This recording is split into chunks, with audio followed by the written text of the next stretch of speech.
Good morning, children. Welcome to our chemistry online class. So in last class we studied about the nomenclature of phenols and ethers, and we know in our alcohol, phenol and ethers there are different functional groups. So what do you mean by a functional group? A functional group is an substituent which is attached to an parent atom, and this substituent is an heteroatom because if you check the hydrocarbons, we can see it is only made up of hydrogen and carbon. So it is the hydrogens are homoatoms, all are similar. But if any other heteroatom attached to an parent ring other than this homoatom, we can call such groups are functional groups, and they will decide all the properties of the compound. For example, if it is an hydroxyl group, then it will show the properties of alcohol in the way according to the variation of the functional group. The compound also will show different chemical properties and functional properties and physical property. So the functional group will decide the properties of a compound. So we know that in alcohol and phenol, the functional group is hydroxyl group, that is OH group. But in the case of ethers, that is C double bond OR, that is ether group, that is it is not C double bond OR, that is for ketone, it is OR group. So we'll see the structure of the functional group. What will be the structure? And we'll start with alcohols. We know in alcohols the functional group is OH group, and if you check here, we can see here this oxygen is directly attached to the carbon. So what is the hybridization of carbon here? If you check here, we can see the carbon is sp3 hybridized. Why it is sp3 hybridized? If you check here, this carbon is attached to 4 other groups. If it is attached to 4 other groups, we know it is sp3 hybridized. If it is 3, that is sp2. If it is 2, then sp, like that. So if you check here, we can see carbon is attached to 1, 2, 3 hydrogens and 1 oxygen. So the carbon is sp3 hybridized. So in alcohol, the oxygen of the OH group is attached to the carbon by a sigma bond. It is a sigma bond because it is only one bond. If it is a single bond, it is sigma bond. If there are more than one bond, we can call it as pi bond. For example, if it is a double bond, we can call it as a pi bond. If it is a triple bond, we can call it as a pi bond. And if we check here, we can see that the oxygen of the hydroxyl group directly attached to carbon by a sigma bond, that is a single bond, and there is an overlap of sp3 hybridized carbon and this oxygen also sp3 hybridized. So this is the basic structure. It is sp3 hybridized. And what is the bond angle and bond length here? Here we can see the bond angle is 108.9 degree. So which is this bond angle? And the bond length is 142 picometer. The oxygen carbon bond is 142 picometer and oxygen hydrogen bond is 96 picometer. And so the bond angle in alcohol is slightly less than the tetrahedral angle. So how much is tetrahedral angle? It is 109.28 degree. But here we can see it is only 108.9 degree. What will be the reason? Because it is due to the repulsion between the unshared electron pairs in oxygen. If we check here, we can see the oxygen carrying unpaired electrons. This unpaired electrons. So there will be, these are electrons having negative charge, hence they will repulse each other. So in order to reduce the repulsive power, the molecule will shrink like this. So if it is in tetrahedral, it will be like this. So there will be repulsion. So it will, in order to reduce the repulsion, the angle will be reduced. That's why it is 108.9 degree. Then we'll move to phenols. So we can see bond length is 142 picometer between carbon and oxygen, and oxygen and hydrogen it is 96 picometer. And we'll move to phenols. In phenols, we can see that here also we can see that the oxygen is directly attached to the carbon. So what will be the hybridization of this carbon? This carbon is sp2 hybridized because this carbon is attached to 1, 2, 3. Only with 3 groups, so its hybridization will be sp2 hybridization.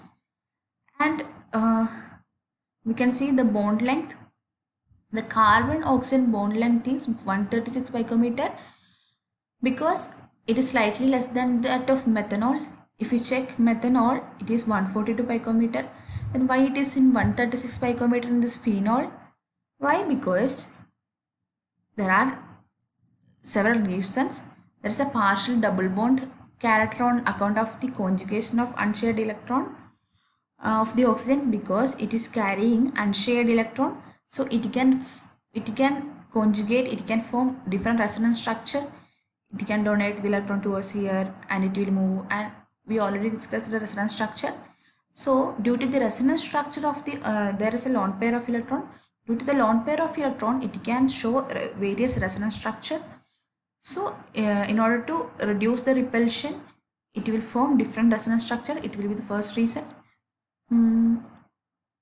Then sp2 hybrid state of carbon. Here we know the carbon is attached to the sp3 carbon, but here the carbon attached to the oxygen is sp2 carbon. So that is the reason. Then bond angle is 109 degree.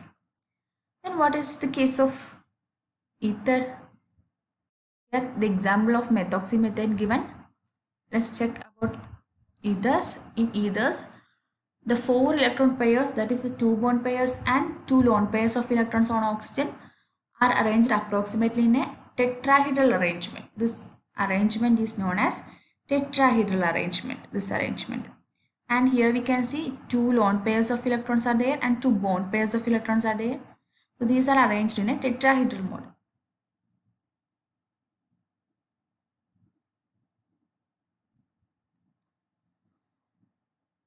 So it is a tetrahedral arrangement. Then the bond angle is slightly greater than the tetrahedral angle due to the repulsive interaction between the two bulky R groups.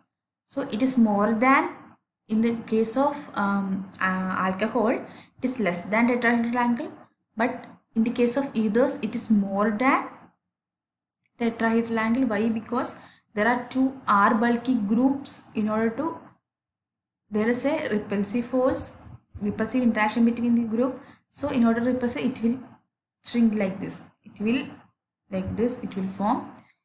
So the carbon oxygen bond length is 144 picometer, is almost the same as the alcohols. Here you can see it is more than our tetrahedral angle because these are two bulky group. So if like this, here is the tetrahedral angle, normal tetrahedral angle. So these bulky groups are near. If it is like this bulky group will come near, so there will be a repulsion. So in order to reduce the repulsion, it will be more wide. That's why the angle is more than tetrahedral angle. And the bond length is almost similar to alcohol.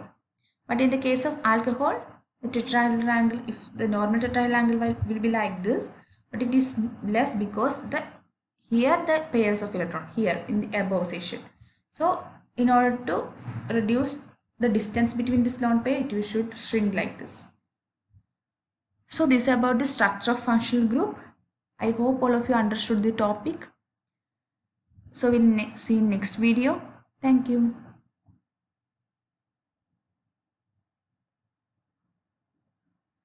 La, la, la, la, la, la, la, la, la, la, la.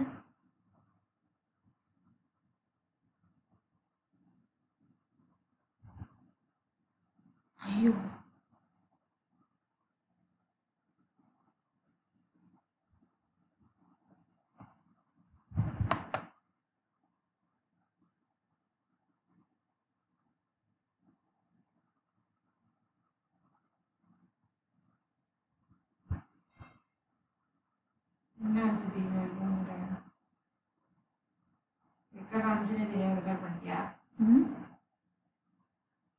Record முடிஞ்சிடுச்சு ஆனால் நான் stop பண்ணேன்.